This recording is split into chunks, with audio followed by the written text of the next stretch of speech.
네, 성경 은혜의 말씀 요한복음 2장 1절부터 11절까지 찾으신 줄 알고 함께 교도합니다.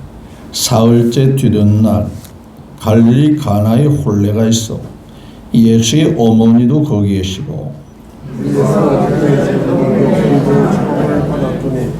포도주가 떨어진지라 예수의 어머니가 예수에게 이르되 저들에게 포도주가 없다 하니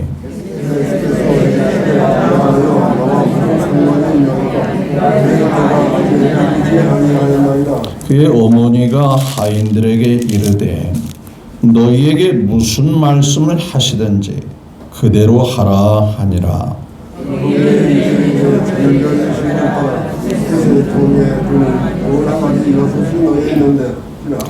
예수께서 그들에게 이르시되 항아리에 물을 채우라 하신즉 아기까지 채우니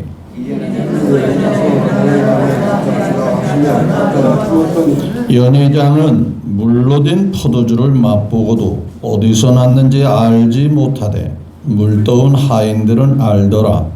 연회장이 신랑을 불러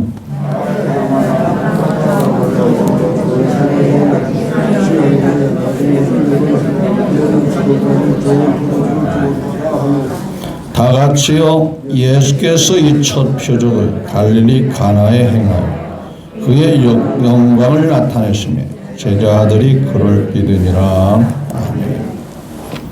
네, 11절까지 말씀을 함께 교독했습니다. 이 말씀을 통해서 가정에 무엇인가가 떨어졌는지 라는 주제로 함께 은혜를 나누기를 원합니다. 여러분 모두가 믿기는 이 자리에 주님의 계심이 믿어지면 아멘. 성경은 거짓이 없습니다. 두세 사람이 내 이름으로 모인 곳에, 그렇죠? 눈에는 보이지 않지만 자연스럽게 호흡하고 산소를 공급받는 것 같이 주님은 성령으로 두세 사람이 모인 그곳에 나도 너희 중에 있으리라. 그러니까 내가 눈에 보이든 안 보이든 주님이 성령으로 와 계심이 확실하게 믿어지면 아멘. 그분은 우리에게 은혜를 주시며 그분은 우리에게 사랑을 베푸시며 또 우리 예배를 받으시는 분이십니다. 따라서 먼저 하나님께 영광 올려드립니다. 또한 그분의 축복과 은혜가 넘쳐나게 되시기를 주 예수님의 이름으로 축복합니다. 우리 모두의 사랑이 모두에게 미쳐서 행복하시기를 바랍니다. 옆에 사람과 인사 나눕니다. 예수님 때문에 늘 행복하시고 행복하시지요? 한번 물어보십시오.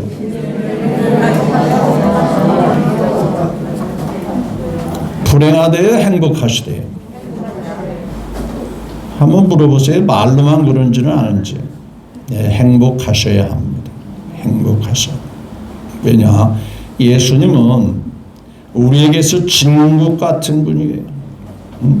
진국이라고 하는 의미는 쉽게 이해를 돕기 위해서 설명한다면 뼈를 우러내는데 우러낼수록 속에 있는 귀한 것들이 이제 빠져나오고 있어요. 예수님은 알면 알수록 너무너무 귀하신 분이에요. 그래서 그분의 사랑의 깊이가 있고 그분의 사랑의 깊이가 있다면 높이가 있고 그분의 사랑의 넓이가 있다면 그 넓이가 얼마나 되겠어요? 무한하죠. 또 그분의 사랑이 여기서 여기를 끝나는 거 아니잖아요. 영원히 지속되게 되면 그 사랑의 길이가 영원하다.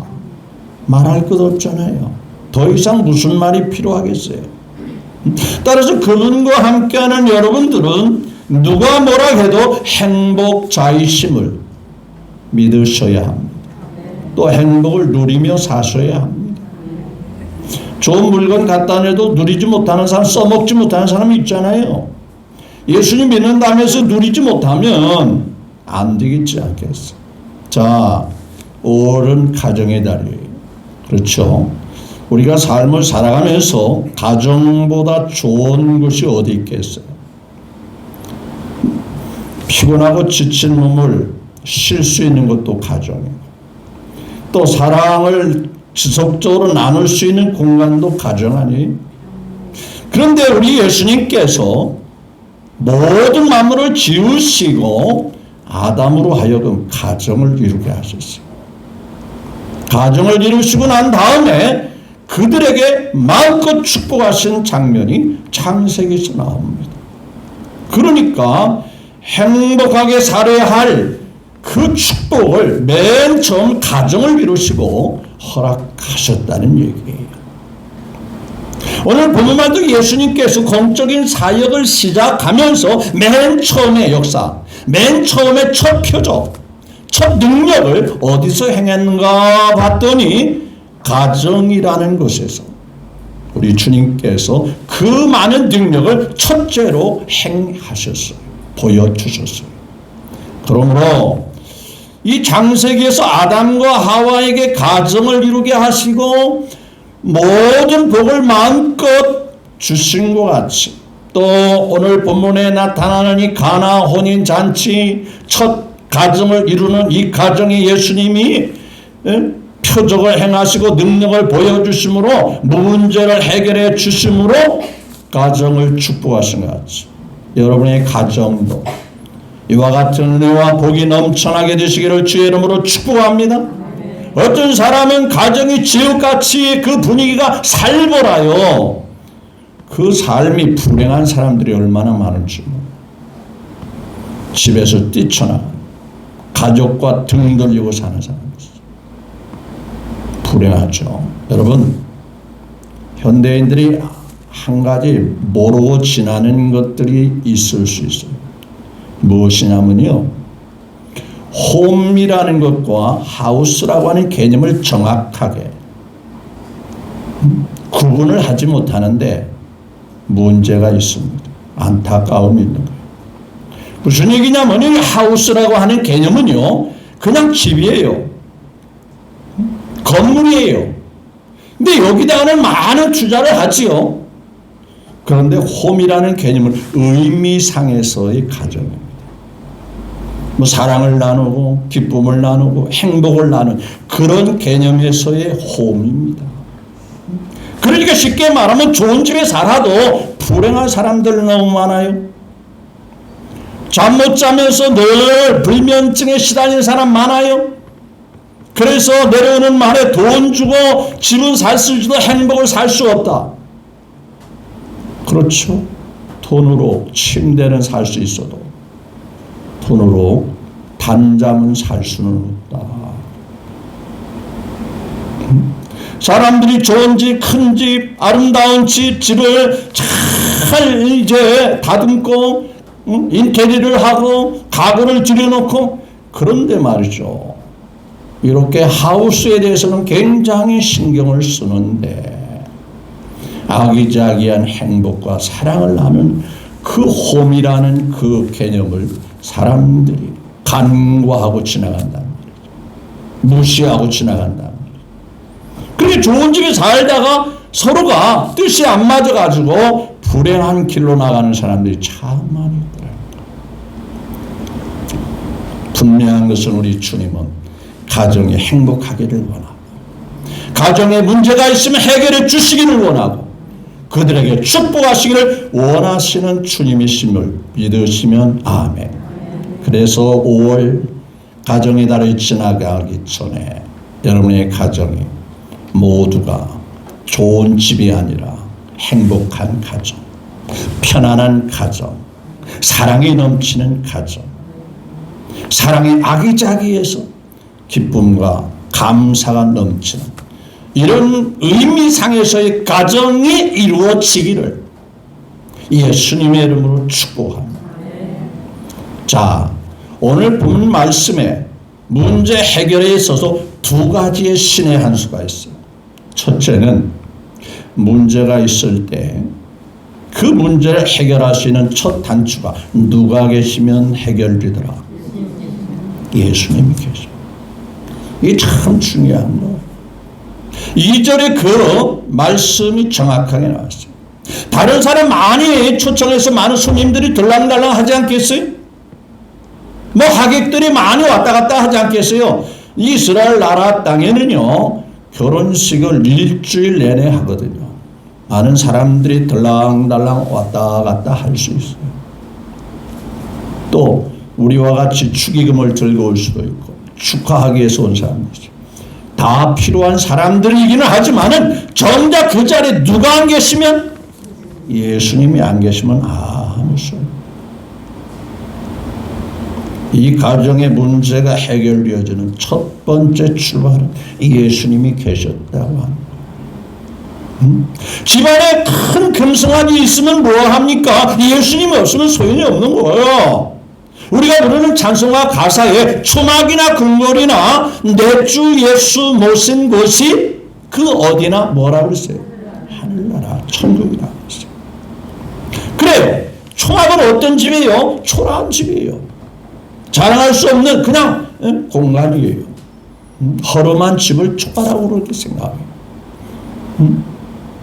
궁궐은 어떤 집이에요? 잘 비싼 아파트, 넓은 아파트, 잘 인테리어 갖춰진 이런 집을 혹 궁궐이라고 말할 수 있어요.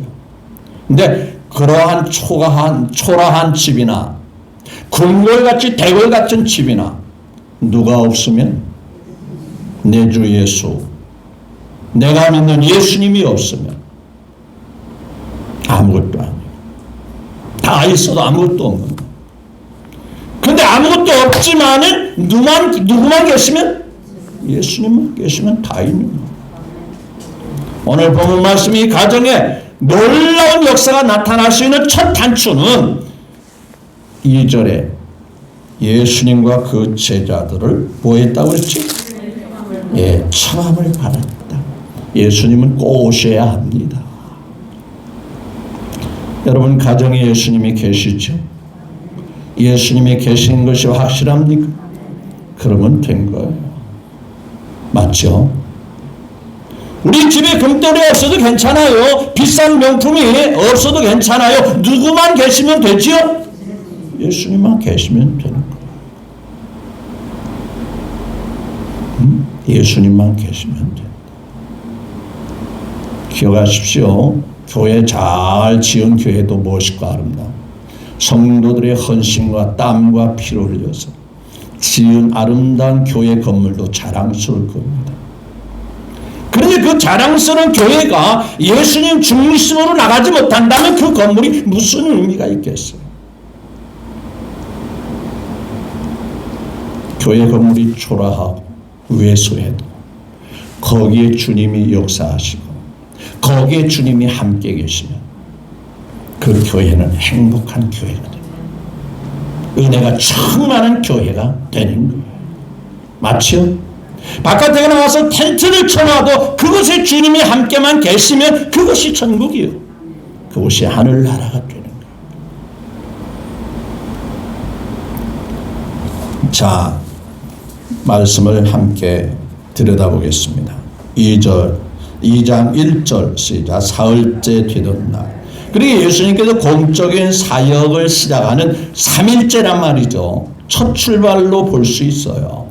3일째 되던 날 갈릴리 가나에. 혼례가 무엇입니까? 가정의 첫 출발을 보여주는 첫 가정. 그렇죠? 혼인해가지고 새로운 가정을 꾸리는 거기 예수의 어머니도 거기 계시고 앞서 말한 같이 2절에 예수님과 그 제자들도 뭐라 했죠? 많은 사람들은 지인들은 다 초청해도 가까운 친구들, 가족들 또 동창들 다 초청해도 혹 주님을 생각지 못하고 초청하지 못한 사람들도 있을 수 있거든요. 뭐 유대 사이에 이스라엘 땅에 결혼식 하는 가정이 한두 가정이겠어요? 그런데 이 가정을 성경에 명확하게 보여주는 첫 출발은 예수님을 모셨다. 당시 유대 사이에는 예수님은 목수의 아들로 푸대접하는 시대였거든요. 예수님 거들떠 보지도 않았어요. 또 여기 보니까 예수님의 제자들이라고 그러니까 예수님의 제자들이 번듯한 제자들일까요? 다 허름하고 다 세상 사람들의 눈으로 볼 때는 그저 그런 사람들. 그런데 이 가정에 예수님과 제자들을 추천했어요. 3절에 뭐가 떨어져요? 포도주가 떨어진 줄. 예수의 어머니가 예수에게 이르되 저들에게 뭐가 없다? 포도주가 없다. 네, 중요한 겁니다. 여러분, 삶을 살면서 떨어져 가는 것, 혹 떨어진 것 있을까요? 없을까요? 예. 여러분, 예수님께서 어떤 문제라도 해결할 수 있다라고 믿는 사람은 떨어지는 것이 보여지고 떨어진 것이 눈에 보입니다. 여러분, 어떤 것이 해결된다라고 하는 확신을 가진 사람은요, 문제가 보여요. 그런데 문제가 안 보이는 사람은 그것이 뭐 해결되겠어? 그것이 뭐 AS가 되겠어? 하는 사람은 그냥 망가졌어도 그냥 쓸모없어도 그냥 방치하는 거예요. 쉽게 말하면 예수님에 대한 확신과 믿음이 있으면 뭔가가 모자라고 뭔가가 떨어지고 뭔가가 없음이 보여지면서 아, 이 문제 누구에게 해결받을 수 있겠구나? 예수님께 해결받을 수 있겠구나. 여러분, 기억하십시오. 뭐가 떨어졌습니까? 뭐가 떨어져 가고 있습니까? 아니, 여러분의 가정 말이에요. 여러분의 가정. 돈이 떨어져 가요. 누가 그냥 돈을 한 답을 갖다 줬으면 좋겠는데. 뭐가 떨어져요? 뭐가 떨어져? 어떤 목사님이 길을 가다 보니까 사람들이 웅성거리면서 차를 둘러싸고, 근데 가만히 보니까 차도 괜찮은 차 같은데, 그래서 관심이 있어서 내려가지고 뭔 일이 있습니까?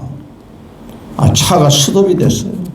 아니, 차가 괜찮은 차인데 내가 볼 때는 오래된 연식이 오래되지 않고 최근에 뺀 차인데 뭐 이상이 있습니까? 제가 도와줄 게 없습니까? 죄송하지만 저희 한 사람을 태우다가 주유소까지 가면 안 되겠습니까? 왜요? 그랬더니 글쎄 기름이 떨어졌어요.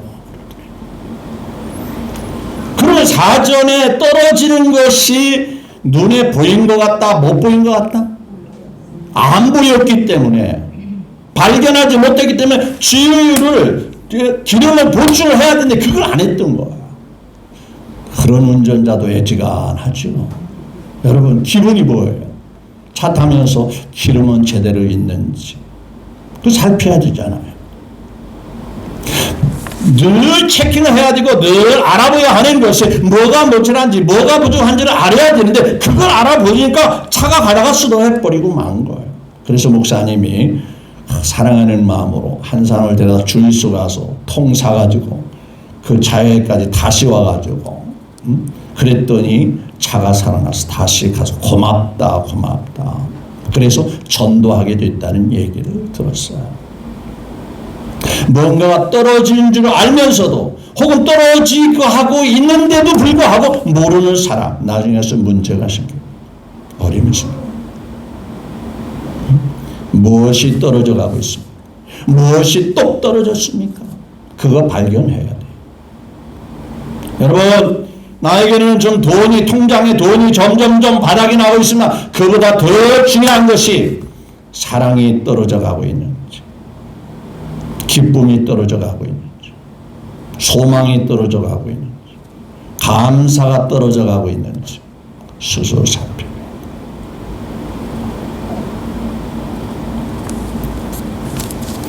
떨어진 것을 알아야 주님 앞에 아뢰 수 있잖아요. 주님 앞에 부탁드릴 수 있잖아요. 맞죠? 그래서 그 어머니가 정확하게 포도주가 떨어졌다. 예수님 앞에, 여러분, 상식적으로 보면 포도주가 떨어지면 누구에게 달려가야 돼요? 누구에게 소식을 전해야 돼요? 그런데 이 다급한 상황에서 갑자기 포도밭에 가서 가져올 거예요. 포도를 따가지고 다시 으깨어서 포도주를 만들어낼 거예요. 당장 상황에서는 할 수가 없습니다. 그런데 누구만이 해결할 수 있다? 예수님만이 해결할 수 있다. 뭔가가 떨어져가면, 정말 있어야 할 것이 떨어져가면 그 문제를 해결할 수 있는 분이 바로 예수님이라는 거예요. 행복이 떨어져가고 있습니까? 어떤 목사님에게 두 부부가 찾아와서, 목사님, 저희 헤어질랍니다. 왜요? 성격이 안 맞아요. 그래서 목사님이 호통을 치면서 기도해주고 다시 살아 하고 보냈다고. 지금까지 잘 산다고 그래요.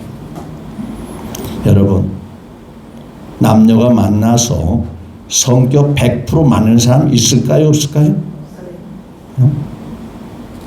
뭐 혼자 사는 사람 대답 안 해도 돼요. 살아보는 사람만 대답. 절대로 100% 맞는 사람은 없어요. 맞춰가며 사는 것임을 믿으시면 아멘. 여러분, 내 성격에 내가 요구하고 내가 바라는 대로 100% 맞는 사람은 절대 이 세상에 없어요. 맞죠? 같은 어머니 한 뱃속에 나온 형제도 성격이 달라요. 취향이 달라요. 다 틀려요. 어떻게 다 100% 맞는 그런 배우자를 원합니까? 내가 양보할 때 양보하고, 내가 또 사랑으로 상대에게 양보를 받으면서 맞춰가며 살아가야 합니다. 산꼭대기에 있는 돌이 처음에는 거칠어요. 삐죽삐죽 삐져나왔어요. 굉장히 사람 손을 만지면 손도 거칠고 상처 낼 수 있고, 그런데 그것이 세월이 지나가면서 좀씩 굴러 내려오면서 이제는 물가 개울까지 내려올 때 개울에 있는 돌들은 삐쭉삐쭉하더라, 뭐하더라, 다 깎여내가지고 이쪽에 깎이고 저쪽으로 깎이고 서로 부딪히면서 깎이다 보니까 이제는 둥글둥글 매끌매끌. 뭔 얘기인지 알아들으면 아멘. 살다 보면 다. 그게 안 되면, 예수님 중심하면, 예수님의 눈으로, 예수님 마음으로 대하면은요, 누구라도 다 존귀한 거. 옆에 있는 자체가 행복한 거, 나를 위해서 뭔가 해주는 게 그 자체가 너무 행복한 거예요. 예수님 없으니까 불행하고, 예수님 없으니까 자꾸 엉뚱한 것이 생각나고 엉뚱한 걸 요구하게 되는 거예요. 자, 두 번째 신의 한 수가 뭔지 아세요? 예수님을 모셔놓고도 예수님의 말씀을 순종 안 하면 역사가 일어날까요? 안 일어날까요? 절대 일어나지 않아요.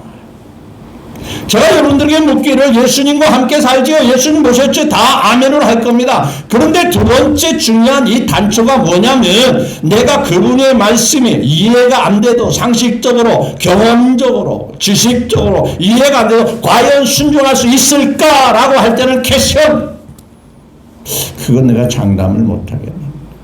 거기서 차이가 생깁니다. 자, 보십시오. 자, 5절을 건너뛰어서 말합니다. 그의 어머니가 하인들에게, 5절을 다 같이 봅니다. 시작. 그의 어머니가 하인들에게 너희에게 무슨 말씀을 하든지 뭐해라. 예, 중요한 말씀이에요. 그런데 생각해 보십시오. 예수님이 하시는 말씀이 허투루 하는 말씀이 하나라도 있을까요? 없을까요? 근데 사람들은 말씀이 나하고 안 맞는데, 시대하고 안 맞는데, 내가 배운 지식하고 안 맞는데, 살아온 경험에 비춰볼 때 안 맞는데, 이런 생각을 자주 갖고 있어요. 그런데 그래서 그 어머니가 예수님이 누군지를 알잖아요. 왜? 자기가 잉태할 때부터 이분은 천사의 음성을 듣고, 너 잉태한 자는 내 남편 요셉의 그 아들 아니야. 지옥귀는 보신 하나님의 아들 태어나. 그러니까 마리아 어머니는 그분을 정확하게 알잖아요. 자기가 잉태해 낳았지만. 그래서 하인들에게 당부하게, 야, 너희들 말이야, 말도 안 되는 소리 같지만 혹 그런 생각이 든다고 해도 뭐 해라? 그대로 하라. 그대로 해라. 중요한 말씀이에요. 응? 하인에게 이 말씀 4장에 보면은요, 왕의 신하가 우리 집에 와가지고 죽어가는 내 아들을 고쳐주십시오. 그러니까 갈 것 없어. 내 아들이 살아있어. 성경에 뭐라 했어요? 말도 안 되는 소리 하지 마세요. 가서 안수하고 가서 끌어안고 뭔가 해야 그게 살아나지. 여기서 살아났다고 해서 그게 살아날 수 있습니까? 근데 그 신앙을, 그 말씀을 믿고 가더니라고 말씀하셔요. 그 예수님이 하신 말씀이 하나도 허툴지 않다라는 것. 그분의 말씀이 거짓되지 않다는 걸 알기 때문에 그 말씀 붙잡고 그 말씀을 아멘하고 그 말씀을 마음에 담고 그대로 갔더니 그 말씀대로 됐어요? 안 됐어요? 이게 중요한 거예요. 우리가 똑똑하죠. 경험이 많죠. 그래도 주님 말씀보다 앞세울 수는 없어요.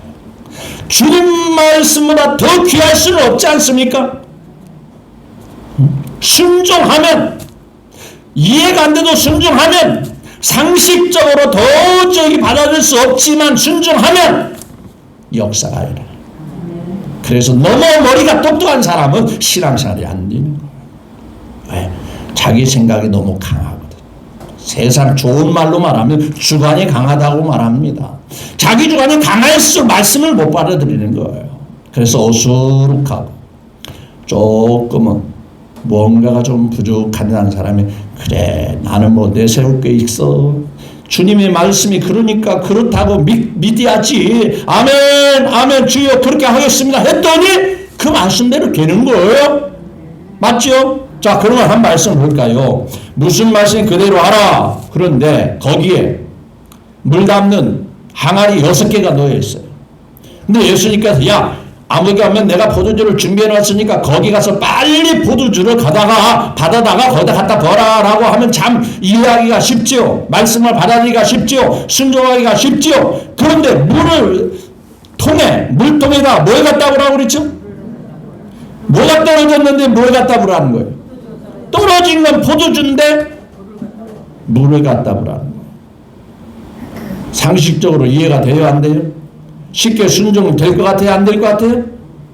쉽지 않아요. 맞죠? 잘못 생각하면 머리를 앞세우는 한이 있다면 이거 갖다가 손님들 갖다 주면 뺨때기 얻어맞습니다. 왜 우리가 그런 짓을 해요? 말도 말 같은 소리를 해야 우리가 순종할 거 아닙니까? 그런 하인들이 있을 수 있잖아요. 그것도 샘플로 주님 하나만 먼저 보이고 난 다음에, 그리고 난 다음에 나머지 5통에다 갖다 부으면 그거가 하면 쉬울 것 같은데. 근데 보세요. 그들은요, 하인의 생리는 울 사람의 말을 잘 듣는 사람이다, 안 듣는 사람이다? 하인들의 평소의 삶이 뭐예요? 자기 생각이 없어요. 주인이 시키면 그냥 알았습니다. 그거예요, 그거. 평소에 몸에 배인 스타일이 그거거든요. 윗사람이, 주인이, 뭐, 사장님이 시키면, 알았어요. 내가, 시킨 대로 하고 책임은 시킨 사람이 알아서 책임지겠죠, 뭐. 하인들 그거예요. 그래도 하인들 생각이 있을 수 있잖아요. 그 하인 중에 개 중에는 그거 못합니다. 그거 할 수 없습니다. 아무리 예수님이 훌륭하다 해도요, 물과 포도주는 엄연히 다른 겁니다. 라고 뭔가 거부할 수도 있을 거예요. 그런데 이들은 한결같이, 보세요. 자, 7절을 같이 볼까요? 시작. 예수께서 그들에게 이르시되 항아리에 뭐 해라? 물을 채우라 하신도 뭐까지 채웠어요? 예, 대단해. 그러니까 하인들이 그의 어머니가 말씀한 대로 틀림없는 분이야. 그러니 우리 순종해야 된다. 상식적으로 보면 조금. 근데 예수님께서 물을 채우라고 할 때, 물을 갖다 부어라 채우라 할 때 아기까지 채우라고는 안 한 것 같아요. 근데 이 하인들은 어디까지 채웠어요? 그러니까 예수님이 뭔가 할 수 있다고 믿은 거예요? 못한다고 믿은 거예요? 할 수 있다고 믿은 거잖아요. 예수님이 어쩌면 요구하는 것 더 이상으로 하고 싶어서 순종하는 모습이 아닐까요? 하기까지 채웠어요. 그러면 거기까지는 줬다고 합시다. 근데 그리고 난 다음에 자 8절을 보세요. 이제는 채웠으니까 이제는 뭐라고 했죠? 세상에 이건 참 받아들이기 힘든 말씀이잖아요. 그렇죠? 뭐가 떨어지는지 뭘 갖다 주래요? 사람이 취하고 사람이 아무리 엉터리 같아도 물과 포도주는 구분을 할 수 있을까요? 없을까요? 그건 다 할 수 있잖아요. 그런데 세상에 물을 갖다 채우라 하더니 그 물을 떠다가 뭘 갖다 주래요? 손님을 맞아들이고 손님을 좌지우지 않은 연회장에 갔다가 포도주가 떨어졌잖아요. 이거 가져왔어요. 이놈아, 포도주가 떨어졌지 무슨 물을 가져오냐? 하인들이니까 욕먹을 수도 있고 혼날 수도 있잖아요. 그런데 말이죠. 여기 8절에 보니까 말씀이 떨어지기 무섭게 갖다 뭐라 했어요? 갖다 주었다. 순종했다 그 말. 올 가정의 달 여러분 예수님 모시고 예수님과 함께 살면서 예수님을 구경꾼으로만 만들지 마시고 예수님을 손님으로 만들지 마시고 예수님 말씀에 아멘 아멘 내가 순종하겠습니다. 주님이 하라는 대로 내가 시키는 대로 힘들어도 하겠습니다. 부담스러워도 하겠습니다. 손해봐도 하겠습니다. 이 순종의 자세가 있어야 하나님이 모자란 거 채우시고 풍성하게 하시고 넘치게 하시고 역사가 일어나는 거예요. 보리떡 5개 2마리 물고기 2마리 보잘것없잖아요. 순종했더니 먹고도 남아요 안 남아요? 남을 정도가 아니라 오히려 처음에 있는 보리떡 5개 물고기 2마리 이상의 12바구니로 가득가득 채워주셨어요. 믿으면 아멘. 수냄 여인 사르밧 과부 다 부족하고 다 없었어요. 조금밖에 없었어요. 바닥이 났어요. 기름병에 기름이 조금밖에 없었어요. 요즘 우리식으로 말하면 쌀떡에 쌀이 조금 남았어요. 가루 한 움큼이라고 그랬어요. 그런데 주님 말씀에 순종할 때 놀라운 역사가 일어났잖아요. 맞죠? 우리 또 5개 물고기 2마리를 통해서 12바구니가 남게 해 실컷 먹고도 많은 사람이 실컷 먹고도 12바구니가 남게 하셨어요.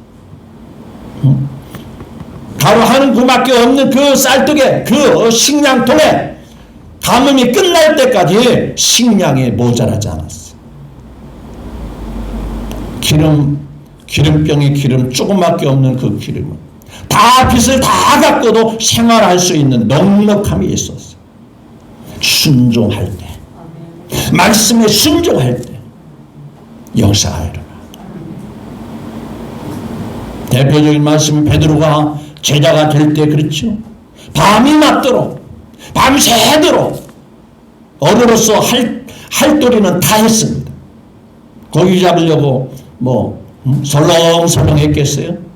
그 밤중에 낮에 고기가 안 잡히니까 밤에 한 마리도 더 잡으려고 밤에 잡은 거 아니에요? 밤에 그물질을 한 거 아니에요? 한 마리도 잡지 못하고 있는 상태에 있을 때 예수님이 찾아와서 깊은 데 가서 그물을 던지라. 말도 안 되는 소리 하죠. 밤새도록 해봤어요. 주님이 말씀한 그 자리에 그 장소에도 우리가 해봤어요. 고기 못 잡았어요. 오늘은 끝났습니다. 다른 날이나 기약해야 될 것 같습니다. 그런데 중요한 것은 베드로가 이렇게 말하죠. 밤이 맞도록 수고하여 얻은 게 없지만 잡은 게 없지만 한 마리도 못 잡았지만 뭐에 의지하여? 말씀에 의지하여 그리하겠습니다. 무슨 얘기입니까? 순종하겠습니다. 그랬더니 그리했더니 고기 잡았어요? 못 잡았어요? 잡는 정도가 아니었어요. 2배가 가득 물에 잠길 정도로 고기가 잡았어요. 순종하면 놀라운 역사입니다. 머리 굴리면 안 돼요. 인간의 생각의 방법. 그래, 네가 똑똑하니까 내가 도와줄 게 없구나. 네가 머리 써가지고서는 네가 네 방법대로 살려고 하는데 내가 낄 여지가 없잖아. 네 방법으로 살아. 아니죠, 주님. 말도 안 되지만, 계산이 안 되지만, 경험으로 비춰볼 때 도저히 이해가 안 되지만 주님의 말씀대로 하겠습니다. 갖다 주라 했더니 갖다 줬어. 그러니까 보세요. 갖다 줬더니 뺨때기 얻어맞았죠. 말하되, 자, 9절 같이 봅니다. 연희장은 뭐라 했죠? 물로 된 포도주를 맛보고 어디서 났는지 알지 못하되 누구는 알아요? 순종한 종, 순종한 하인들은 알더라. 중요한 말씀이에요. 말씀에 순종하신 분들은 주님이 누군지를 정확하게 합니다. 어떤 분인지를 정확하게 합니다. 그래서 신앙생활은 체험한 사람이 믿음이 더 강해지고 굳세워지고 더 견고하게 되는 거예요. 신앙은 추상적인 게 아니에요. 실제적인 거거든요. 실상에서 나타나는 거거든요. 물떠온 하인들은 알더라. 그대로 순종한 종들은 알더라라고 말씀했어요. 제가 여러분에게 말하는 것이 제 말이 아니에요. 주님의 말씀. 순종하면 그 순종하는 사람은 간증거리가 생긴다. 야, 주님이 이렇게 하셨구나. 주님이 이 방법으로 역사하셨구나. 맞죠? 말할 게 많이 있는 거예요. 사람들에게 자신 있게 말할 수 있는 말거리가 생겨나는 거예요. 누가? 순종할 사람이 말이죠. 연희장은 순종 안 했기 때문에 몰라요. 어디서 났지? 아니, 이 포도주. 근데 보세요. 그 포도주가 보통 포도주래 10절에 말하되 사람마다 뭐라 했죠? 먼저 좋은 포도주를 내고 취한 후에 낮은 것을 내놓거늘 그대로는 지금까지 무슨 포도주나? 세상에 물로 되어진 포도주가 맛이 있다는 거예요. 그대로 맹물 같다는 거예요. 훨씬 포도주가 질이 좋았다는 거예요. 굉장한 포도주. 누가 만드신 거예요? 그러니까 주주장에서 포도주 파는 데서 포도주를 사라 하는 그 맛보다 누가 한 것이 훨씬 질이 좋고 맛이 있더라? 예수님이 하셔. 그러면 이 말씀의 의미가 무엇일까요? 내 방법으로도 할 수 있어요. 우리 노력으로도 할 수 있어요. 가족들이 노력해서 가정을 행복을 이룰 수도 있어요. 그럼 누가 해주는 게 더 좋더라? 하나님이 해주시는 거예요. 예수님이 해주는 게 훨씬 더 좋은 거예요. 훨씬 안전하고 편안한 거예요. 믿으시면 아멘. 마지막으로 중요한 말씀. 이 일은 단순히 포도주를 먹이는 것을 끝나냐고 그들에게 믿음을 업시켰어요. 믿음을 더 갖게 하셨어요. 자, 11절 보세요. 예수께서 이 표적을 갈릴리 가나에 행한 그의 영광을 나타내 제자들이 그를 뭐하니라? 야, 이분만 제대로 순종하면, 이분만 따라가서 이분의 뜻을 따라 살기만 하면 놀라운 역사가 일어나겠구나. 여러분, 제자들만 믿었을까요? 거기 있는 사람 다 믿지 않았을까요? 그 소문이 퍼져. 야, 우리가 말이야 예수님이 어떤 분인가를 확실히 알았어. 세상 천지 말이야. 포도주가 떨어졌는데 물을 갖다가 부라고 그랬는데 물을 갖다 부었잖아. 근데 물을 갖다가 손님에게 나눠주고 했더니 손님들이 막 깜짝 놀라면서 세상에 이런 포도주가 어디 있었냐고 하면서 찬사를 보내더라. 누가 하신 거더라? 예수. 막 소문을 퍼내. 그 소문에 의해서 왕의 신하, 4장에 나오는 왕의 신하가 그 소식을 들었기 때문에 자기 아들이 죽어갈 때 주님에게 쫓아온 거예요. 주님, 내 아들이 죽어갑니다. 물이 변하여 포도주가 되게 하신 예수님, 예수님이라면 내 죽어가는 아들도 치료할 수 있고 낫게 하실 수 있고 죽지 않게 할 수 있습니다. 그 믿음을 가지고 달려온 거거든요. 맞죠? 여러분 가정에 행복하게 하는 것이 단순히 행복은 아니라 여러분의 믿음을 더 강하게 하시고 더 충만하게 하시고 더 복을 얻게 하시기 위해서 주님은 오늘도 일하시는 주님이신 거예요. 자, 이제 말씀을 결론을 맺겠습니다. 뭐가 떨어져갑니까? 뭐가 모자랍니까? 뭐가 바닥이 났습니까? 이것도 좋고 저것도 좋고 다 좋아요. 그런데 한 가지, 여러분의 가정에 좋은 물건을 많이 갖다 놓으면 행복할까요? 정말 필요한 것이 사랑이고 기쁨이고 감사, 즐거움이 아닐까요?